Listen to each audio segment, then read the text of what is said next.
मुंबई में अभिनेता राजेश खन्ना के बंगले को बेचे जाने को लेकर विवाद बढ़ गया है।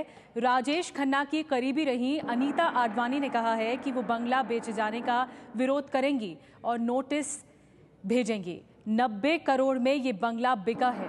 वैसे नियम के मुताबिक प्रॉपर्टी बेचे जाने के 14 दिन तक दावा किया जा सकता है। साल 2012 के जुलाई महीने में राजेश खन्ना की मौत हुई थी। उसी के बाद से बंगले पर विवाद चल रहा है। एबीपी न्यूज संवाददाता उमेश कुमार हमारे साथ जुड़ गए हैं। उमेश, अनीता आडवाणी का इस पूरे मसले पर क्या कहना है?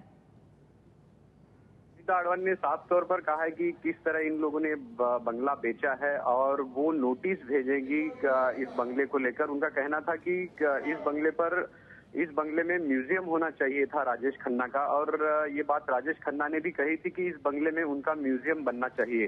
तो अनीता आडवाणी का कहना है कि आखिरी सालों में उमेश, आपको यहाँ रोकना चाहेंगे। खुद अनीता आडवाणी हमारे साथ जुड़ गई है। अनीता जी, स्वागत है आपका एबीपी न्यूज में। आपका क्या कहना है कि इस मामले पर अब आप नोटिस देंगी? जी बिल्कुल दूंगी। अनीता जी, क्या आपत्ति है, क्या कुछ मसला है, आप क्या चाहती हैं? जी मैं इसको म्यूजियम बनाना चाहती थी और यही काका जी की ख्वाहिश थी कि म्यूजियम बनाया जाए, ना कि उनका नामो निशान मिटा दिया जाए। जी, हम लोग इसको चैलेंज करेंगे बिल्कुल। जी, आप कोर्ट गई थी, उस मसले का क्या हुआ? 90 करोड़ में तो बिक चुका है, आपके पास समय है अब नोटिस भेजने का? जी बिल्कुल है, 14 डेज का नोटिस देना है, बिटवीन 14 डेज। जी, तो आपने ये प्रक्रिया शुरू कर दी है क्योंकि कोर्ट में आप गई थी? जी मैं कोर्ट में हूँ ऑलरेडी। उनकी जो विल है that has been challenged. Not only Aashirwad, the entire estate has been challenged and anybody buying it would incur criminal liability also.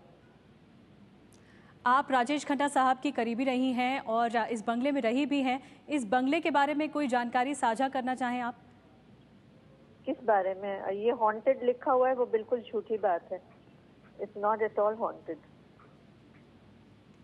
जी, लेकिन जब बंगला बेचा जा रहा था उस वक्त आपने क्या ये अपनी मांग रखी थी कि इसे? नहीं पता, क्योंकि बेच ही नहीं सकते।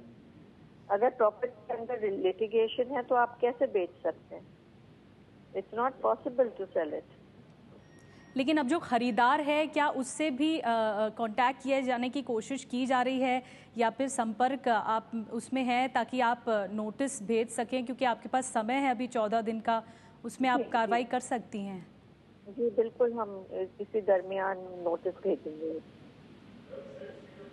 जी अनीता जी, लेकिन ये जानना चाहते हैं कि जो म्यूज़ियम आप चाहती हैं बनाना, कि इस बंगले में म्यूज़ियम बनना चाहिए, उनका परिवार भी तैयार नहीं था राजेश खन्ना साहब का। पहले भी विरोध देखने को मिला था कुछ आपके और उनके परिवार के बीच में, तो ये कैसे बात बनेगी? अभी मैं भी सोच रही हूँ कि उनका नामो निशान मिटा देना चाह रहा है कोई। उनकी फिल्म को बैक किया ना कुछ किया। I don't know what is happening. ये उनका बंगला था, उनको दिल से भी ज्यादा अजीज। उन्होंने ख्वाब में भी नहीं सोचा होगा कि ये बिक जाएगा और इसी को म्यूजियम बनाना चाहते थे, पर बेचारे इतने बीमार हो गए थे, मजबूर हो गए थे कि वो कुछ कर नहीं पाए एंड में। जिस तरह उनसे विल बनवाई गई इस हाल में कि उनको होश भी नहीं था, तो ये बहुत दुख की बात है। क्या आप खरीदार को जानती हैं, उनसे संपर्क साधने की कोशिश करेंगे? जी नहीं, मैं नहीं जानती उस खरीदार को। धन्यवाद अनीता। सोचना चाहिए कि लिटिगेटेड प्रॉपर्टी वो कैसे खरीदेंगे। जो प्रॉपर्टी लिटिगेशन में है उसको खरीदने में कोई समझदारी तो है नहीं।